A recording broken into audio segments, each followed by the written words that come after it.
Ibu dan berkenan hadir berkumpul di suatu ruangan ini untuk berbagi ilmu atau sharing ilmu yang telah saya dapatkan, dan mudah-mudahan ini semua sudah kita terapkan di kelas kita masing-masing. Di sini kita akan membahas tentang penyebaran pemahaman dan penerapan pengalaman budaya positif bagi anak didik kita di setiap kelasnya. Nah, apa saja budaya positif itu? Mungkin Bapak Ibu sudah tahu semuanya, kita sebagai pendidik, posisi kita sebagai pendidik ini di mana bagi anak murid kita, dan bagaimana cara kita menerapkan keyakinan kelas nantinya di kelas kita masing-masing. Nah, dari keyakinan kelas itu, apakah Bapak Ibu semuanya sudah melaksanakan keyakinan kelas untuk bersama didik kita dari turunannya dari peraturan kelas yang kita buat sebelumnya, seperti itu.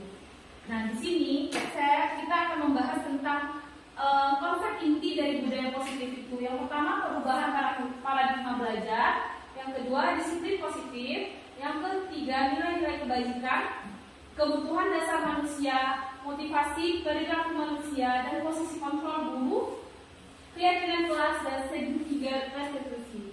Sebelum kita masuk pada materi, mungkin Bapak Ibu ada yang tahu dari kata kunci yang 8 di depan ini?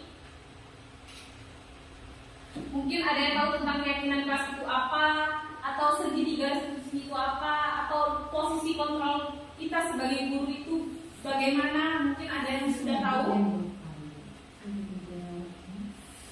Ya, agar kita bisa mengetahui bersama-sama, saya akan memaparkan yang pertama, yaitu membangun perubahan paradigma.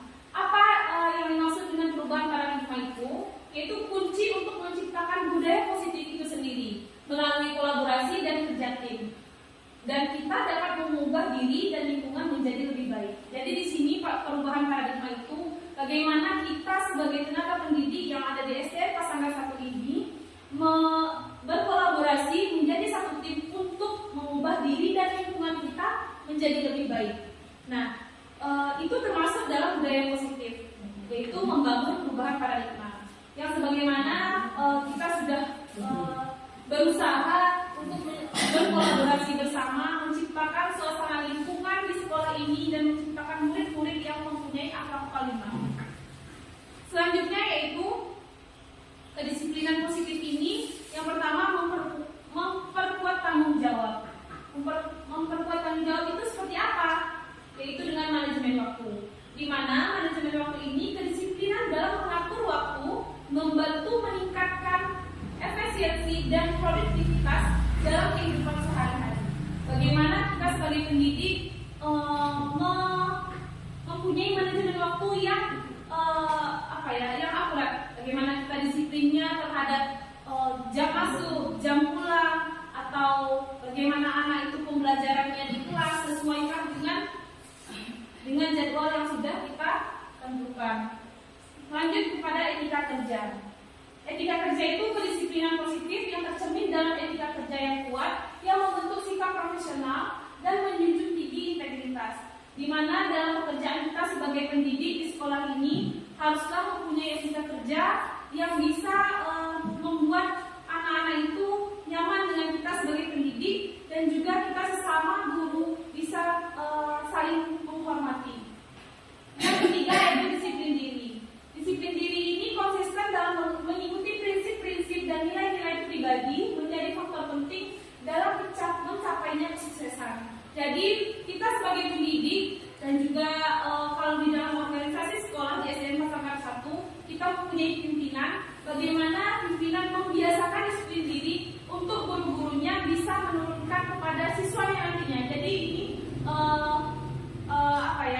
bisa dikatakan turun ke bawah dari pemimpinnya dulu untuk konsisten dalam menekankan prinsip-prinsip dan nilai-nilai terhadap kedisiplinan diri tersebut agar terciptanya kesuksesan untuk membangun sekolah SDN Pasangga 1 menjadi lebih baik lagi. Selanjutnya adalah membangun nilai-nilai kebajikan. Nilai-nilai kebajikan itu ada 3, yaitu kebaikan diri. Kebaikan diri ini melatih diri dalam perilaku baik seperti kejujuran, kesopanan, dan empati, membangun budaya positif di sekitar kita.